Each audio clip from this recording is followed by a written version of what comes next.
예수님이 공생의 기간 3년 동안에 이제 하신 일은 하나님 나라 사역입니다. 그러니까 한마디로 말하면 하나님 나라 사역이고요. 구체적으로 좀 나누어 이야기하면은 가르치고 전파하며 치유하시는 그런 사역을 하셨습니다. 가르친다는 것은 성경을 가르쳤다, 이제 교육하는 거죠. 그 다음에 전파한다는 것은 복음을 전파한다, 그런 말이에요. 그러니까 복음은 성경 말씀 중에 복음이 들어있죠. 복음은 예수님에 관한 말씀이에요. 그러니까 예수님을 믿으면 구원을 받죠. 그러니까 예수님을 믿고 구원받도록 복음을 전파하는 거예요. 그러니까 우리가 이 말씀을 잘 이해를 해야 돼요. 그러니까 성경을 우리가 알고 믿되 가장 우선적으로 무엇을 믿어야 되는 거 아니에요? 예수님에 관한 것을 믿어야 돼요. 예수님은 어떤 분이시죠? 하나님이시고 이 땅에 오셔서 인간의 몸을 입고 오셔서 고난당하시고 우리를 위해 십자가에 죽으셨다. 우리 죄를 위해 죽으셨다. 그리고 부활하시고 승천하셨다. 지금 하나님 보좌 우편에 계시다가 나중에 재림하신다. 요것입니다. 요것이 복음의 핵심이에요. 요것을 믿을 때에 구원, 영생을 받고 나중에 천국에 갑니다. 그런데 성경 말씀을 다른 것 다 좋다고 믿더라도 요것을 복음을 믿지 못하면 구원은 임하지 않은 거예요. 그걸 흔히 말하는 종교인이다, 그렇게 표현하는 거예요.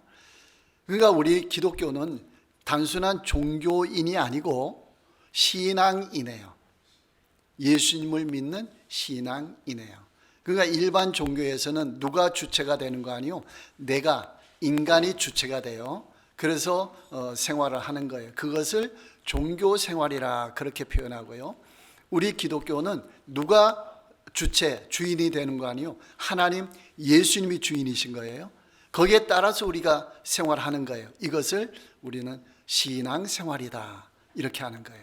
그러니까 우리 기독교는 일반 종교하고는 좀 차이가 있는 거예요. 그런 면에서. 그러니까 하나님의 도우심으로, 하나님의 역사하심으로 살아간다라는 거예요. 그러니까 이 가르치는 것은 교회에서 교육하죠. 성경을 교육하고 주일학교에서 교육하고 이렇게 하죠. 그 교육을 말하고, 전파한다라는 것은 선포, 복음을 선포해서 예수님을 믿도록 그렇게 한다라는 거예요. 그 다음에 치유하는 사역, 세 번째는 치유는 모든 약한 것과 질병, 그 다음에 귀신 들린 자들을 쫓아내주고 그렇게 하는 사역, 이것을 치유하는 사역이다. 그래서 하나님 나라 사역은 3대 사역, 가르치고 전파하며 치유하는 사역. 우리 교회 표가 뭐예요? 하나님 나라 사역하는 교회죠. 그러니까 우리 모두는 하나님 나라 사역자예요. 그러니까 우리 삶을 통해서 가르치고 전파하며 치유하는 역사들이 일어나야 돼요.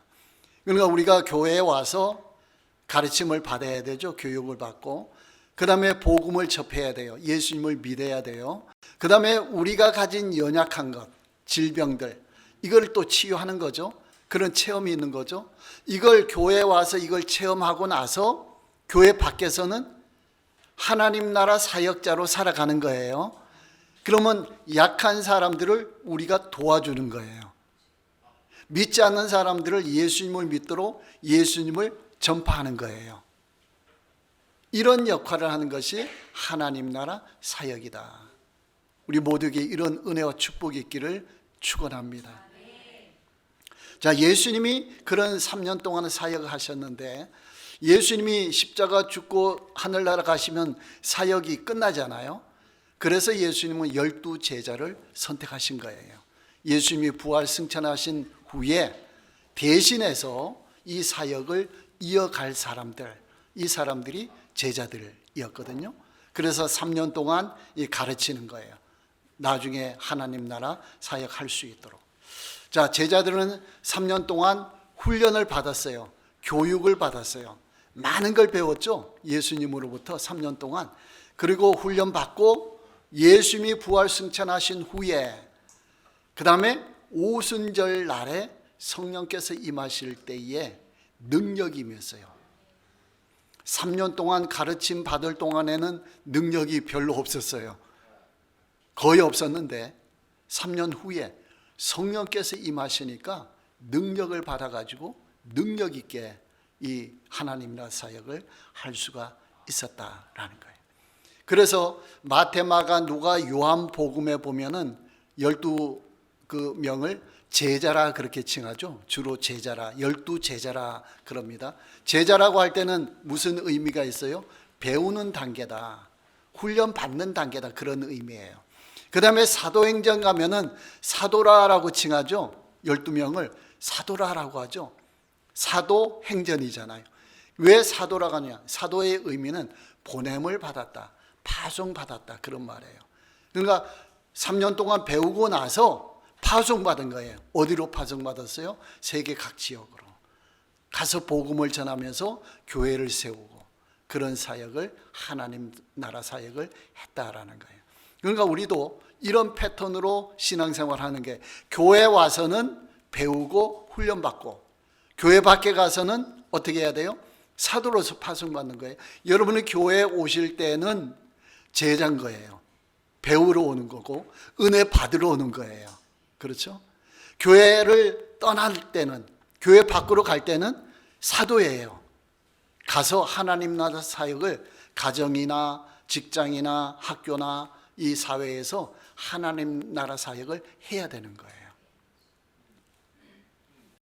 자, 이 마태복음 10장에 보면은 예수님이 하나님 나라 사역을 제자들에게 훈련시킨 거예요.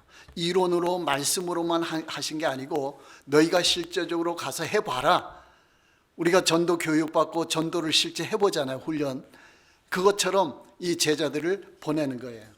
10장 1절에 예수께서 그의 12제자를 부르사 더러운 귀신을 쫓아내며 모든 병과 모든 약한 것을 고치는 권능을 주시니라. 그러니까 제자들에게, 12명에게 이런 능력을 줘가지고 너희가 한번 해봐라, 실제적으로 해봐라, 그렇게 했어요. 그 5절에 보면은 12를 보내시며 라고 했죠. 이제 보내는 거예요. 7절에 가면서 전파하여 말하되 천국이 가까이 왔다 하고, 8절에 병든 자를 고치며 죽은 자를 살리며 나병 환자를 깨끗하게 하며 귀신을 쫓아내되 너희가 거저 받았으니 거저 주라, 이렇게 이제 훈련을 하는 거예요. 자, 그리고 나서 누가복음 10장에 보면은 70명 제자가 또 있어요. 12명 외에 70명을 뽑아가지고 훈련시키는 거예요. 또 12제자가 훈련한 것처럼. 누가복음 10장 1절부터 쭉 보면요, 그 후에 주께서 따로 70인을 세우사 친히 가시려는 각 동네와 각 지역으로 둘씩 앞서 보내시며, 그러니까 예수님 70명 모아가지고 2명씩 짝 지워가지고 예수님보다 앞서서 동네로 들어가라고 했어요. 예수님이 먼저 가신 게 아니고 뒤따라 가시고, 예수님은 제자들이 먼저 가서 하나님 나라 사역을 이제 하는 거예요. 사역을 하고 예수님께로 이 70명이 돌아오면서 뭐라고 말했는 거 아니요? 17절에 70인이 기뻐하며 돌아와 이르되 주여 주의 이름이면 귀신들도 우리에게 항복하더이다. 제자들이 가가지고 예수님 이름으로 귀신아 물러가라 막 그래 말했더니 예수님 이름 때문에 이 귀신들이 막 도망가는 거예요. 쫓겨나가는 거예요. 그랬더니 예수님이 뭐라고 말씀하셨는 거 아니에요? 나는 여기서 사탄이 하늘로부터 떨어지는 거 내가 봤다. 우리가 승리했다. 너희가 잘했다. 너희 귀신 쫓아냈지? 사탄이 두려워서 떨었다. 그렇게 말씀하시는 거예요. 그러면서 하시는 말씀이 그러나 귀신들이 너희에게 항복하는 것으로 기뻐하지 말고 너희 이름이 하늘에 기록된 것으로 기뻐하라 했습니다. 이건 무슨 말씀일까요? 우리가 귀신 쫓아내면 좋잖아요. 신나잖아요. 근데 그걸로 기뻐하지 말라. 뭘로 기뻐하라고요? 너희 이름이, 우리 이름이 하늘에 기록된 것, 천국에 가는 것, 우리가 영생 받은 것, 구원 받은 것, 이걸로 기뻐하라고 했어요. 이게 무슨 의미인 거 아니요? 우리가 예수님을 믿잖아요. 예수님 믿고 사역을 하잖아요. 하면서 좋은 일, 슬픈 일, 힘든 일, 여러 가지 신나는 일, 여러 가지 일들이 많이 발생하잖아요. 그러다 보면은 사역에 지치는 거예요. 일에 지쳐요. 나중에 포기하게 돼요. 탈진하게 돼요. 예수님은 그걸 방지하는 거예요. 너희가 한 사람 한 사람 치유받고 뭐 좋은 일 생기고 이걸로 기뻐하지 말아라. 하다가 좋은 일 생겨서 귀신이 쫓아나고 질병이 나오면 신나잖아요. 그런 나중에 귀신이 안 나가, 질병이 낫지도 않아. 그러면서 사람들이 막 욕해. 그럼 힘들잖아요. 그럼 그때는 어떻게 해요? 기뻐하지 말고 슬퍼해야 되나요? 그렇죠? 좋았다가 슬펐다가 이러다 보면 사람이 지치거든요. 그러니까 우리는 중심에는 뭐가 있어야 되는 거 아니에요? 나는 구원받은 자다. 예수님이 내 안에 계신다. 나는 천국 간다. 이걸 놓치지 말라는 거예요. 여러분 이거 놓치지 마시기 바랍니다. 여러분 교회 오셨다가 나는 구원받은 자야. 이것이 가장 기쁘잖아요. 이건 돈 주고 살 수 없는 거잖아요. 누가 줄 수 없는 거죠. 이 세상에서. 이게 가장 귀한 건데 이걸 놓치고 누가 뭐라고 했다. 일하다가 슬펐다. 뭐 일이 부딪혔다. 힘들었다. 이러면서 막 안 좋아하다가 내 영생 받은 거 구원 받은 거 이거는 까맣게 잊어버리는 거예요. 그러면 그 삶이 어떻게 돼요? 슬퍼지는 거예요. 기쁨이 사라지는 거예요. 항상 기뻐하라. 범사에 감사하라. 그 비결이 뭔가 아니요? 예수님이 가르쳐 주신 거예요. 너희 이름이 하늘에 기록된 것으로 기뻐하라. 좋아하라. 그거예요. 그럼 우리는 항상 기뻐할 수가 있어요.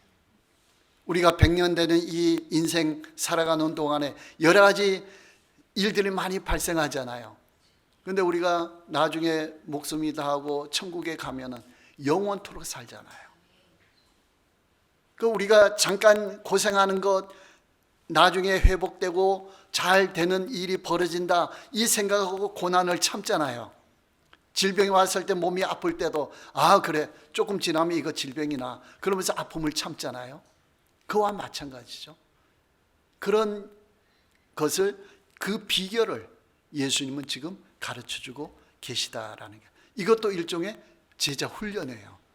너희가 앞으로 여러 가지 일을 당할 텐데 항상 기뻐해야 된다. 기쁨의 비결은 뭐냐? 내가 구원받았다는 거다.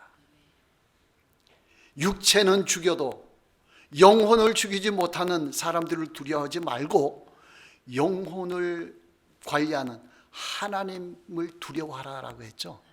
그러니까 우리는 하나님과 함께 하는 거예요. 하나님이 함께 하시는 거예요. 자, 이렇게 예수님은 제자들에게 능력을 주신 거예요. 능력을 주셨는데 제자들이 이걸 잘 활용했느냐? 활용하지 못했어요. 우리가 구원 받았잖아요. 우리가 구원 받았으면 이미 예수님의 생명이 우리에게 있는 거예요. 예수님이 우리 안에 계시는 거예요. 그러면 예수님의 품성, 예수님의 속성 이것도 우리 안에 있는 거예요. 우리 안에 거룩한 것, 사랑하는 것 여러 가지 요소들이 내 안에 있어요. 그런데 이게 발휘가 돼요? 안 돼요? 안 되죠? 안 되는 이유가 있어요. 제자들도 능력을 받았는데 능력을 잘 발휘하지 못하는 거예요. 그 어떤 일이 있었는 거 아니에요? 마태복음 17장에 보면은 예수님이 베드로, 요한, 야고보 세 제자를 데리고 변화산에 올라갔어요. 이름 자체는 변화산이 아니었지만 예수님이 변형되었다 그래서 이제 우리가 흔히 변화산이라 이렇게 말하는 거예요. 높은 산에 이제 가서 기도하시는 거죠. 하는데 예수님이 갑자기 변화된 거예요. 그냥 보통 사람의 모습이 아니고 빛이 나고 옷이 희고 놀랍게 변화된 거예요. 그게 아마도 부활하는 모습을 보여주신 것 같아요. 우리도 부활하면 아마 그런 모습으로 바뀌게 되겠죠. 자, 그런데 모세와 엘리야가 거기에 나타나는 거예요. 그러니까 베드로가 말하기를 예수님 여기가 좋습니다. 여기 있는 게 좋습니다. 저 땅 밑에 내려가면 복잡합니다. 여기가 좋사오니 이게 천국 같거든요. 그러니까 초막 셋을 지어가지고 하나는 예수님, 하나는 모세, 하나는 엘리야 사시고 우린 그냥 맨 땅에 그냥 나무 밑에 살아도 돼요. 그러니까 여기가 좋습니다. 그랬어요. 그때 하나님이 그걸 원하셔요? 아니죠. 그럼 뭐라고 말씀하셨죠? 내 사랑하는 자다. 너희는 예수님의 말씀을 들어라. 그랬어요. 그러니까 예수님이 뭐라고 했어요? 이제 내려가자. 내려가자. 산 밑에 내려왔더니 산 밑에는 몇 제자가 있어요? 9명의 제자가 있는 거예요. 근데 간질 들린 아이가 있었는데, 질병 있는 아이가 있었는데 9명 제자에게 데리고 왔더니 못 고치는 거예요. 9명이. 근데 이미 그들에게는 뭐가 있어요? 치유하는 능력을 예수님이 주셨다고요. 근데 9명이 한 명 간질 들린 아이를 못 고치는 거예요. 예수님이 오시니까 그 아버지가 아이고 제자들이 이거 못 고칩니다. 예수님 고쳐주십시오. 그래서 예수님이 그 간질 들린 아이를 꾸짖었어요. 뭘 꾸짖었을까요? 귀신 들린 거예요. 그래 꾸짖고 간질병을 낫게 해주셨어요. 그러면서 예수님 말씀하시기를 너희 믿음이 작은 것이기 때문이다. 믿음이 작다. 그러니까 이걸 치유하지 못한다. 겨자씨만한 믿음이 있어도 산을 옮길 수가 있다라고 했어요. 이게 무슨 뜻일까? 겨자씨는 조그맣잖아요. 깨알만 하잖아요. 근데 그런 믿음이 있어도 산을 옮긴대요. 근데 이게 무슨 의미인 거 아니에요? 겨자씨 알만한 믿음이 있다라는 것은 순수한 믿음이에요. 그 예수님은 순수한 믿음을 통해 역사가 일어나거든요. 믿음이 큰 것처럼 보여도 순수하지 않으면은 하나님의 거룩한 축복의 통로로 쓰임받지 못하는 거예요. 여러분 수도관이 속에 아주 상해 있고 부패해 있으면은 깨끗한 물이 들어가면은 나올 때 어떻게 돼요? 지저분한 물이 되잖아요. 불순물이 되잖아요.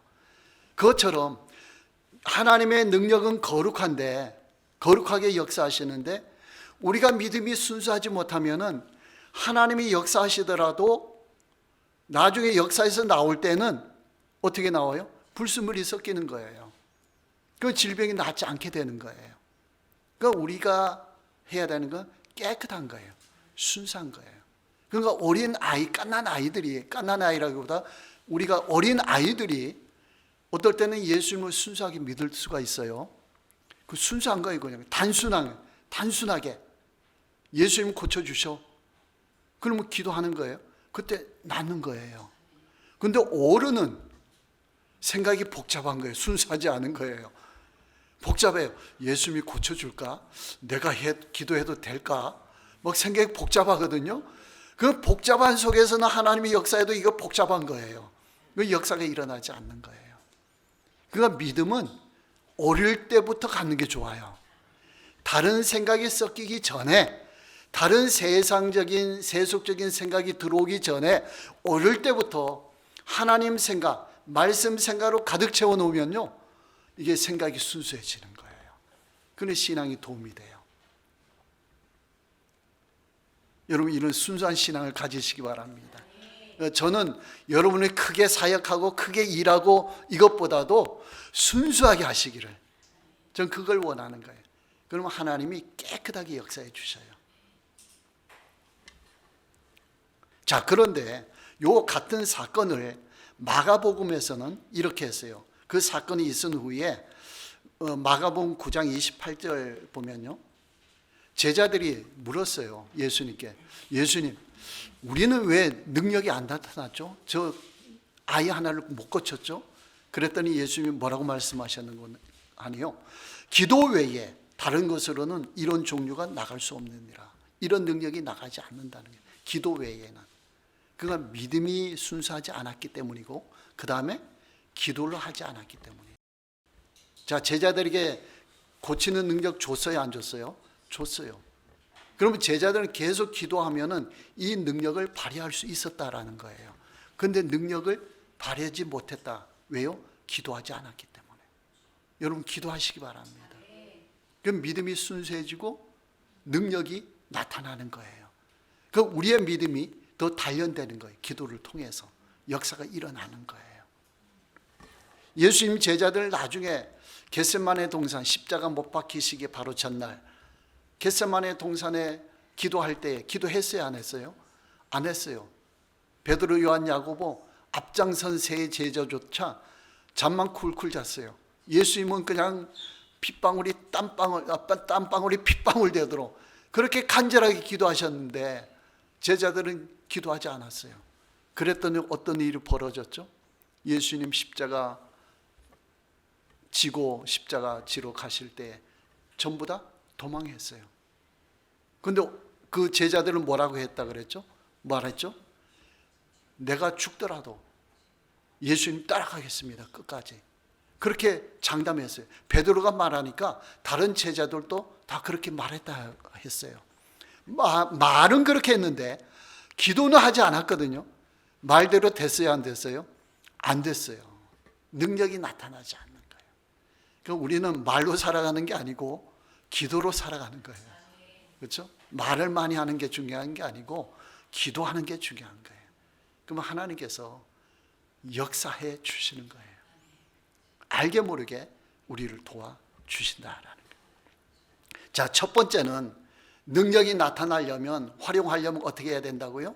기도를 해야 된다. 그 다음에 두 번째는 성령의 도우심을 받아야 돼요. 성령의 도우심. 예수님이 이제 부활하시고 40일 동안 이 땅에 계셨잖아요. 그 11번 제자들과 사람들에게 나타났어요. 그리고 나서 마지막으로 제자들에게 나타나서 말씀하시기를, 그게 사도행전 1장 4절에 있거든요. 사도와 함께 모이사 그들에게 분부하여 이르시되 예루살렘을 떠나지 말고 내게서 들은 바 아버지께서 약속하신 것을 기다리라. 아버지께서 약속하신 것이 뭘까요? 성령이시죠. 그게 요한복음 14장부터 16장에 나와 있어요. 진리의 영, 보혜사가 오실 것이다. 그러면서 사도행전 1장 8절, 오직 성령이 너희에게 임하시면 너희가 권능을 받고 예루살렘과 온 유대와 사마리아와 땅끝까지 이르러 내 증인이 되리라 하시니라 했습니다. 권능을 받아요. 권능을 받는데 여러 가지 권능이 있어요. 성령께서 하시는 일이 있어요. 그 제자들이 예수님의 이 말씀을 듣고 1차는 실패했잖아요. 겟세마네 동산에서는 기도 못해가지고 십자가 못 따라가서 실패했잖아요. 예수님의 이 유언 같은 마지막 말씀을 듣고는 제자들이 마가다락방에 모여서 뭘 했어요? 기도했어요. 참 제자들이 잘한 거죠. 그러니까 예수님의 교육이 3년 동안 효과가 없는 것처럼 보였는데 마지막 순간에 효과가 나타난 거예요. 여러분, 자녀들 교육하고 신앙 말하고 막 교육해도 효과가 없는 것 같아도 언젠가는 효과가 나타나는 거예요. 예수님도 실패한 것처럼 보였는데, 그렇죠? 우리도 실패한 것처럼 보일 때가 있는 거예요. 그런데 결국은 누가 함께 하시니까요? 하나님이 함께. 성령께서 역사하시니까 놀라운 일이 벌어지는 거죠. 이 성령이 임하시니까 이 12제자 모두가 어떻게 됐어요? 가룟 유다 대신에 맏대아가 이제 선택됐잖아요. 12제자가 모두가 예수님처럼 다 순교했어요. 예수님처럼 복음 전하다가 죽게 된 거예요. 누가 임하니까 가능해요? 성령께서 임하니까. 기도하고 성령께서 역사하시니까 모든 게 다 가능했던 거예요. 여러분, 마음속에 계획하고 여러 가지 생각이 있는 것을 하나님께 내어놓고 기도하시기 바랍니다. 성령의 도우심을 구하시기 바랍니다. 내 힘으로는 안 되지만 결국에는 성령께서 우리가 할 수 있도록 역사해 주신다라는 거예요. 자, 성령께서 하시는 일 세 가지가 있어요. 크게 성경에 근거해서. 첫 번째는 말씀을 깨닫게 하시고 말씀 전하는 능력을 주셔요. 요한복음 14장에서 16장에 예수님이 보혜사 성령이 오신다 그랬죠. 그 성령의 별명이 뭔가 아니에요? 진리의 영이에요. 진리는 말씀이고 예수님이잖아요. 그러면 그 진리의 영이 임하시면 뭘 하신다는 거예요? 말씀을 깨닫게 해주시고 예수님을 믿게 해주신다는 거예요. 성경 말씀에 복음 내용이 있는 것을 그 성령께서 보고 믿도록 만들어 주신다는 거예요. 그러니까 지금 여러분이 설교를 들으시잖아요. 듣는데 어떤 분에게는 성령이 강하게 임하시면 말씀이 막 깨달아지고 말씀에 대한 믿음이 막 생기는 거예요. 조금 전에 순교 얘기했잖아요. 그럼 이 말씀이 성령께서 여러분에게 강하게 역사하시면 어떤 사람은 한 귀로 듣고 한 귀로 흘려버릴 수도 있어요. 그런데 어떤 분에게는 이게 강하게 임해서 나 순교를 각오해야지, 이런 각오가 생기는 거예요. 결단이 생기는 거예요. 그러니까 성령께서 그렇게 역사해 주시는 거예요. 여러분, 성령의 도우심을 간구하시기 바랍니다. 그럼 진리의 영이 역사해서 설교 들을 때마다 은혜가 넘치게 하는 거예요. 저는 여러분들이 이런 신앙생활 하기를 원하는 거예요. 여러분의 교회 와서 열심히 봉사하고 친교하고, 이거는 그 다음 문제예요. 다음 문제고, 예배 시간에 은혜 받기를 원하는 거예요. 성령의 능력 받기를 원하는 거예요. 그러면 봉사에도 어떻게 해요? 능력 있게 하는 거예요. 힘 있게 하는 거예요. 지치지 않고. 봉사하더라도 다투지 않는 거예요. 봉사하다가 다툴 수도 있잖아요. 여러분, 교제 나누다가도 기분 나쁠 수가 있잖아요. 성령이 역사하지 않으면 그렇게 되는 거예요. 인간의 힘으로 하니까. 근데 성령이 임해서 예배 시간에 은혜 받고 친교하게 되면은 진짜 은혜롭게 되는 거예요. 시험거리가 발생하지 않아요. 남들이 잘못해도 사랑스럽게 보이는 거예요. 그런 은혜와 축복이 있기를 바랍니다. 그러면 이게 사랑의 잣대로 보는 거예요. 사랑의 잣대로. 비판의 잣대가 아니고. 이 성령이 임하지 않으면, 은혜가 임하지 않으면 어떻게 되죠? 조그만 잘못해도 저 사람 저렇게 잘못했어, 저 좋지 않은 사람, 나쁜 사람이야, 그걸 비난하고 비판하고 다음부터 보지 않을까 이러잖아요.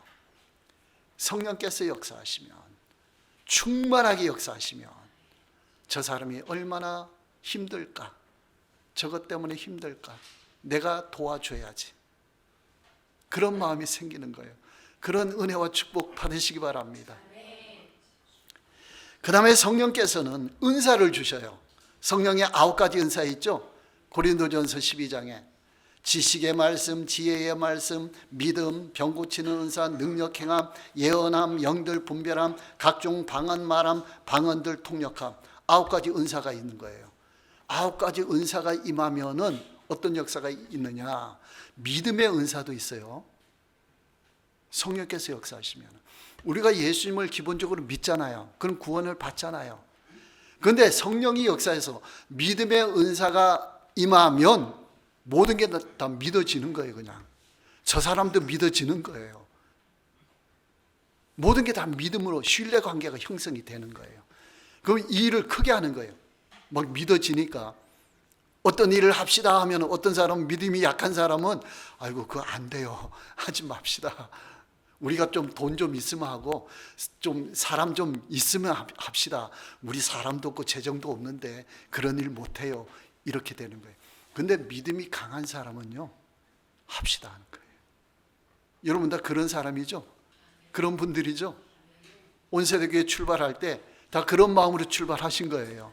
그런 분들만 남아있는 거예요. 지금 믿음으로 가는 거예요. 우리 여러분, 성령의 은사로서의 믿음을 받으시기 바랍니다. 그러면 좀 속된 말로, 세상적인 말로 간이 부은 사람이 돼요. 간이 부은 사람. 여러분, 영적 간이 부은 사람이 되시기 바랍니다. 그런 사람을 세상이 감당하지 못한다 그러는 거예요. 그런 사람을 우리가 그냥 조금 신앙생활 하는 사람은 세상 사람들 우습게 봐요. 근데 영적 간이 부은 사람은 세상이 감당하지 못해요. 나도 감당하지 못, 내가 내 스스로도 감당하지 못해요. 누가 역사하시니까? 성령께서 역사하시니까.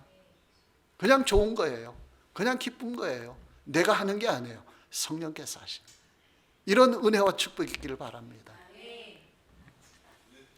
또 능력 행함이 있잖아요. 성령 은사 중에 능력이 나타나는 거예요. 어떤 사람은 조금밖에 능력이 없어요.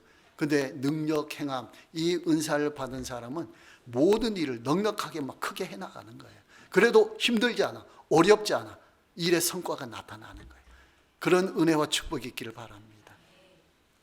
그 다음에 마지막 세 번째로 성령께서 하시는 일은 어려움을 헤쳐나갈 수 있는 지혜를 주셔요. 오늘 본문 읽었죠? 보라, 내가 너희를 보냄이 양을 이리 가운데로 보낸가 같도다. 그러므로 너희는 뱀같이 지혜롭고 비둘기같이 순결하라. 각종 사람들이 다 만날 것이다. 너희가 고난도 당할 것이다. 그러나 그것 때문에 걱정하지 말라. 너희 안에 계시는 성령께서 도와주실 것이다. 그렇게 지금 본문에 말씀하시잖아요. 성령께서 우리 안에 계시고 성령께서 역사하시는 거예요. 여러분, 설 명절이잖아요. 믿지 않는 가족들도 있잖아요. 그렇죠? 여러분, 전도하고 기도하고 했잖아요. 힘든 일들이 여러 가지 발생할 수가 있어요. 누구와 함께 가시면 돼요? 성령과 함께 가시면. 성령과 함께 하시면은 어려운 일을 헤쳐나갈 수 있는 지혜와 능력을 주시는 거예요. 그러면서 성령께서 여러 가지 은사들, 그렇죠? 또 전도할 수 있게 하고 능력 주고, 어떨 때는 전도했는데 이게 통하지가 않아요. 그런데 어느 순간에 성령께서 역사하시는 거예요. 그러면은 믿게 되는 거예요. 믿게 되는 거예요. 그건 누구한테 달려있냐? 성령께 달려있는 거예요. 나는 그냥 쓰임 받을 뿐이에요. 쓰임 받을 뿐이에요. 성령의 은혜로 충만하시기 바랍니다. 명절 앞두고 우리가 예배를 드리잖아요. 이 시간에 이 성령의 은사와 능력을 받으시기 바랍니다. 그래서 여러분이 설 명절 기간 동안에 하나님 나라 사역자로 승리하시기 바랍니다. 명절에 힘들었다 이게 아니고 명절이 좋았다, 기뻤다, 많은 사람들에게 유익을 주고